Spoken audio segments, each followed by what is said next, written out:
Steve Spagnuolo is the defensive coordinator in New York, officially named by the team within the last 5 minutes. Dan Graziano of ESPN New York had it a few hours ago. Dan, thanks for joining us today. Always appreciate your time, my friend. Your reaction to the hiring of Steve Spagnuolo, do you like this hire?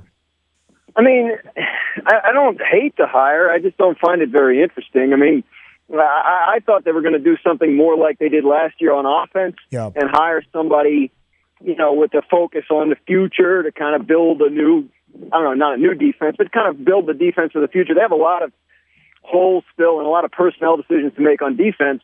And I thought this was an opportunity for a new vision going forward. Now, it may be possible that Spagnuolo is not a recycled candidate, that he's evolved as a coach, that he has some new, fresh ideas, and that they believe in him as a leader.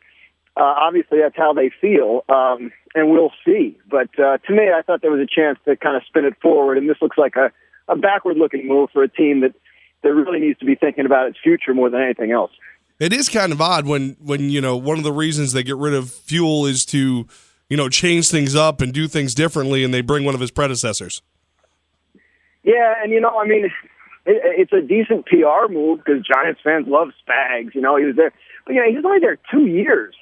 I think sometimes people act like he was there, like he's part of something, long term there, and like he grew up there. He was an Eagles coach for 8 years before he ever got to the Giants. So it's not like his Giant roots are so deep. I think and he also won exactly as many Super Bowls as a defensive coordinator as Perry Fuel did, who was just fired and replaced by him. So I think people got tired. This is a reaction to the last 3 years and the losing, and justifiably so. But I just don't feel like it's necessarily a cause for celebration. Like everything's going to be better now because Spags is back. I don't think that's automatically something that should be assumed. ESPN New York's Dan Graziano with Armen Levack on 104.5. The team, Steve Spagnuolo, the new defensive coordinator for the Giants. Was Tom Coughlin, was his hand forced to get rid of Perry Fuel, or did he agree on this decision? Well, we may never know. Okay. Coughlin decides the coaching staff, and if Coughlin had wanted to keep Perry Fuel, management would not have stopped him from doing that. All right. Now, management and ownership made their point of view known, and it seems pretty clear that they felt a change was necessary. And if you're the head coach and you work for those people, you'd be foolish not to at least consider that opinion in making your decision, right? So, did they force him to fire Perry Fuel? No. Did their opinion that maybe a change should be made there factor into his decision to fire Perry Fuel? Probably. And I think that's probably the clearest I can make it. We're seeing reports that they were talking to Tim Walton, former St. Louis defensive coordinator, to be the defensive backs coach before they had actually had the defensive coordinator in place in Spagnuolo. How much control does Spagnuolo have over his people? Well, I think now that Spagnuolo is back, there's a chance you might see some other changes on the staff. After they hired Ben McAdoo last year for offensive coordinator, they changed some roles and let a couple guys go. That's the kind of thing that could still happen. But Walton is going to be on the staff as the cornerbacks coach. And, ultimately the answer to that is Coughlin controls the decisions on the coaching staff. So if Spagnuolo wants to hire somebody, Coughlin has veto power. And if Coughlin wants somebody on the staff, Spagnuolo does not have veto power. That's just the way it works. Coughlin's in charge of the staff. So Walton's the guy they wanted for the staff, regardless of who they're going to hire. But, they were talking to Spagnuolo yesterday. Walton hire wasn't official yet. It's possible they got his input on that during the interview process, too. With the retread hire, we shouldn't expect many changes and many replacements on defense. Is that fair?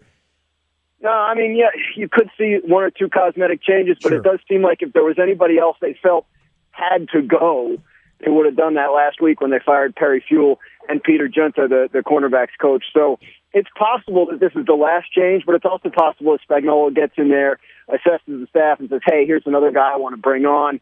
Can we look at this and replacing this guy, or moving our linebackers coach to defensive line, that kind of stuff. So those kinds of things I'm sure will be talked about. Dan Graziano of ESPN New York with Armen Levack on your home for New York Sports 104.5 The Team. Dan, John Mara yesterday made it very clear we need to be a playoff team. We've heard Jerry Reese talk about how Tom Coughlin's legacy is on the line. Are we led to believe that there was a conversation behind closed doors with these gentlemen in which they made it very clear to Tom Coughlin that the expectations are very high, and if you don't reach these expectations, this is your final year in New York? I don't think that there's been a conversation where an ultimatum has been issued. Yep. Hey, if you don't make the playoffs, you're out. I don't think they operate that way. And I think there's that feeling in the building, but I don't know that it's been spelled out to that extent to where Coughlin knows if they don't make the playoffs, he's going to get fired. I think, the Giants like to be deliberate, and they like to be patient, and they like to not make rash decisions, and they like the idea of continuity in these leadership positions, and they like Tom Coughlin. They really believe he's a very good coach and the guy that they want coaching their team. So they're well aware that another bad year could shake that up. And Coughlin's aware of that, and Mara's aware of that, and all that. But their hope and expectation is that there won't come to that whatever decisions they're making this time next year will be based on a successful season and, what the direction of the franchise needs to be going forward. So, there's a lot of pressure there. 3 years in a row without finishing over 500 or making the playoffs. Obviously, that's not what they want. But I don't think that they've had this sort of, cataclysmic, you need to win now or you're fired conversation with their veteran, two-time Super Bowl champion, possible Hall of Fame head coach. And Dan, John Mara also said OBJ could tone it down a bit. Is there any concern over his showmanship? Well, there is, and Coughlin addressed that during the season after the St. Louis game where he had the penalty and there was the brawl and all that stuff. But the way Coughlin addressed it with the kid was to approach him and say, look, we don't want you to change who you are, but you're going to play in this league. You have to be aware of how things you do are received by other people and what the potential problems are that could be caused by that. And I think, that's a mature point of view from a veteran coach. And to hear Coughlin tell it, the reaction was mature, that Beckham said to him, Coach, stay on me. Like, he wants to learn that stuff. He wants to know, hey, maybe I'll pick my spot to spin the ball or do a dance or all that stuff. Or maybe if I do that, I have to accept that I'm going to hear this or get this from an opponent or a referee might throw a flag. So those are the kinds of things that are part of the ongoing learning process for a young player who's only played 12 games in the league. All right, so they're not alarmed at all. It's just part of the process, a maturation process. Yeah, I don't think they feel like this is some kind of character flaw. Yeah. I think this is something he's done and he enjoys doing, and I think he feels like they feel like he's a young player and they want to have him around for a long time, and obviously he does a lot of great things.